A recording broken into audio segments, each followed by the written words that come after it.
Hello guys, myself Viswanath Prasad Soni and you are looking my channel, YouTube channel Soni Hindi and English classes.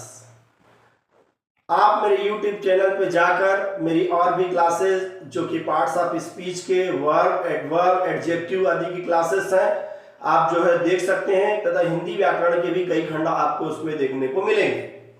जैसा कि आप मेरे सामने देख रहे हैं, आज का मैंने हिंदी व्याकरण का सबसे महत्वपूर्ण टॉपिक संधि लिया है, जो कि अक्सर आप लोगों को कॉम्प्लिकेटेड लगता है।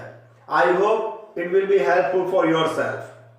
जैसा कि हम देख रहे हैं, संधि क्या है, इसकी परिभाषा को पहले हम जो है समझने की कोशिश करते हैं कि दो वर्णों के मेल से उत्पन्न विकार को ही क्या कहते हैं, संधि कहते हैं। जब दो वर्ण आपस में मिलते हैं तो जो एक नया विकार उत्पन्न होता है या एक नया शब्द में जो उसका प्रभाव पैदा होता है या एक विकार उत्पन्न होता है, उसे हम संधि कहते हैं। अब चूंकि हमने यहाँ पर परिभाषा लिखी हुई है तो हम इसको थोड़ा सिंप्लीफाई करता हूं ऐसे बच्चों के लिए जिनको बिल्कुल ही जो है शब्द का अनुभव नहीं है कि कौन सा शब्द जो है स्वर की श्रेणी में आता है, कौन व्यंजन की श्रेणी में और कौन विसर्ग की श्रेणी में। याद रखें, जब तक आपको स्वर, व्यंजन और विसर्ग का ज्ञान नहीं होगा, आप संधि की परिभाषा तो याद कर सकते हैं, परंतु उसके अंदर प्रकारों पर चर्चा करना आपके साथ मतलब उचित नहीं होगा। तो आपको हिंदी के कुछ पहले मैं आपके सामने वर्ण रखता हूं कि हिंदी भाषा में दो तरह के शब्द होते हैं। पहला वे शब्द होते हैं जो स्वर कहलाते हैं और दूसरा वे शब्द होते हैं जो कहलाते हैं व्यंजन। आप जब मात्रा वाले खंड को देखेंगे तो आ, ई,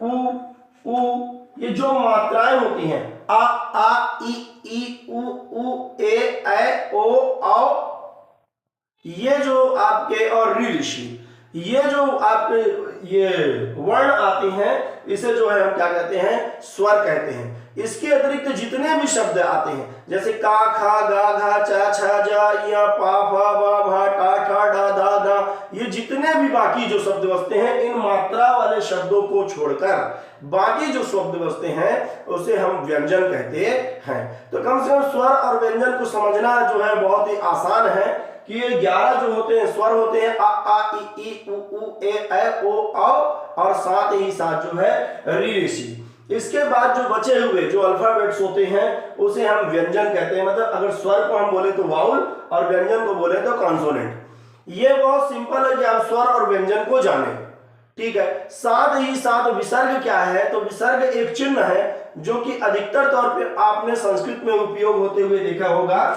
इस तरह के दो डॉट्स होते हैं, तो ये है विसर्ग चिन्ह। यहीं पर से होती है बात कि संधि के प्रकार क्या है और संधि के प्रकारों का फॉर्मेशन कैसे होता है। तो सबसे पहले आप परिभाषा को एक बार फिर से देख लीजिए।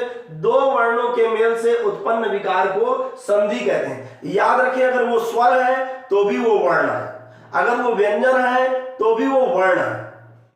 एक्चुअल में स्वर, व्यंजन और विसर्ग जो है, these are the classification of the words, I am sorry, alphabets. Alphabet का क्लासिफिकेशन है स्वर, व्यंजन और विसर्ग। अब यहीं पर से जो है हम समझेंगे संधि के प्रकार कि जब आपस में दो स्वर मिल रहे होंगे तो जिस स्थान पर वो मिल रहे हैं या जो दो अलग अलग शब्द को हम ला रहे हैं पास में, तो पहले शब्द का जो अंतिम शब्द होता है और दूसरे शब्द का जो प्रारंभिक शब्द होता है वो मिलेगा तो निश्चित रूप से कोई ना कोई नया विकार उत्पन्न होगा।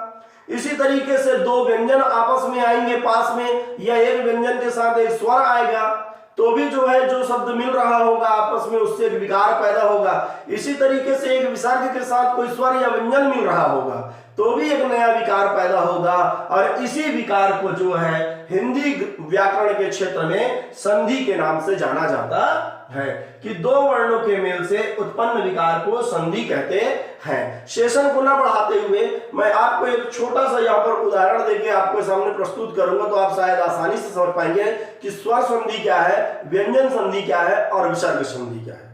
आगे जाएंगे तो स्वर संधि के कई प्रकार मिलेंगे और भी संधियों के कई प्रकार मिलेंगे, परंतु आज जो है मैं मूल संधि के 3 प्रकार पे ही चर्चा कर रहा हूं, इस आशा के साथ कि आप थोड़ा ध्यान देके इसे समझेंगे।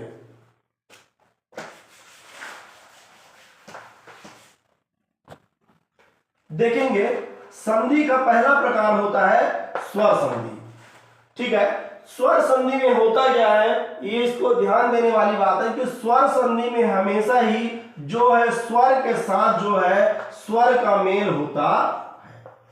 मतलब जो 2 शब्द जो जुड़ रहे हैं, पहले शब्द का जो अंतिम अल्फाबेट है या वर्ण है वह एक स्वर होना चाहिए, साथ ही साथ जो दूसरा स्वर है, दूसरा जो हम शब्द उपयोग कर रहे हैं उसका पहला शब्द जो है स्वर होना चाहिए। इस तरीके से ये शब्द और ये शब्द जुड़ के जो है एक विकार पैदा करेंगे। एक उदाहरण के लिए मान लीजिए कि यहां पर छोटा आ मिल रहा है, ठीक है, और यहां पर जो है तो मिल रहा है ए, तो इस तरीके से अगर ये नया विकार पैदा करेंगे तो क्या होगा, ए, जैसे सदा धन ए सदैव। ठीक है, उदाहरण आपको बहुत सारे जो है तो आपकी बुक्स वगैरह में मिल जाएंगे। तो आपने याद रखना है कि जब स्वर संधि होगी तो वहां पर मेल हो रहा होगा 2 स्वर का। इसी तरीके से जब हम व्यंजन संधि को समझने की बात करते हैं तो व्यंजन, चूंकि शब्द में संधि का प्रकार ही व्यंजन है, तो आपको ये याद रखना होगा कि इसमें व्यंजन होना तो अति अनिवार्य है। तो व्यंजन संधि में होता क्या है, जो पहला शब्द होता है उसका अंतिम जो वर्ण होता है वह एक व्यंजन होना चाहिए। व्यंजन संधि के लिए पहला जो भाग है वह व्यंजन होना अनिवार्य होता है। इसके बाद व्यंजन के साथ या तो स्वर मिले या फिर कोई व्यंजन मिले। समझिए कि अगर व्यंजन के साथ व्यंजन जुड़ेगा तब भी व्यंजन संधि है, अगर व्यंजन के साथ स्वर जुड़ रहा है तब भी वो व्यंजन संधि ही कहलाएगी। संधि का तीसरा प्रकार है विसर्ग संधि। विसर्ग संस्कृत भाषा में आपने इसका उपयोग ज्यादा देखा होगा, ये विसर्ग चिन्ह कहलाता है। विसर्ग संधि के लिए भी यह अनिवार्य होता है कि जो पहला शब्द है उसके पीछे वाला भाग जो होता है विसर्ग होता है। अब इस विसर्ग के साथ चाहे कोई स्वर जुड़े और चाहे कोई व्यंजन जुड़े, ये दोनों ही स्थितियों में विसर्ग संधि कहलाता है। तो इस आशा के साथ कि मेरा यह सेशन आपको उपयोगी लगा होगा, और निश्चित तौर से अभी मैंने मात्र इसका सेशन छोटा रखते हुए जो परिभाषा और उसके प्रकार को डिस्कस किया है, स्वर से स्वर जुड़ने पर स्वर संधि, व्यंजन से स्वर या व्यंजन जुड़ने पर व्यंजन संधि, और विसर्ग के साथ स्वर या व्यंजन जुड़ने पर विसर्ग संधि। आगे के सेशन में मैं इन तीनों के पर्याप्त उदाहरण के साथ स्वर संधि के कई प्रकार पे भी चर्चा करूंगा। आज के लिए नमस्कार। अगर यह सेशन आपके लिए उपयोगी रहा तो इस आशा के साथ कि आप इसे पसंद करेंगे और YouTube पर जो है सब्सक्राइब करेंगे। Thank you very much.